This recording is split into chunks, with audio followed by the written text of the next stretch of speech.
Hi everyone, welcome back to SAP Flow. In this short video, I will show you a quick way to find subcontracting PO in SAP using ME2L code. Let's get started. So we will go to transaction code ME2L. Then we will remove this. Okay.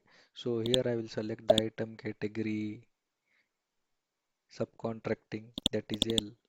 And here we need to add the date range. Here I am adding from August 8 to August 16, and here you can select the ALV as per your scope of list, like you can select the best also, and you just execute.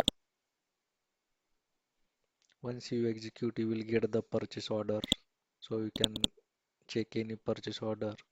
So this is the purchase order. You can check the item category L and the material number subcontracting. Here you can check the components. Thanks.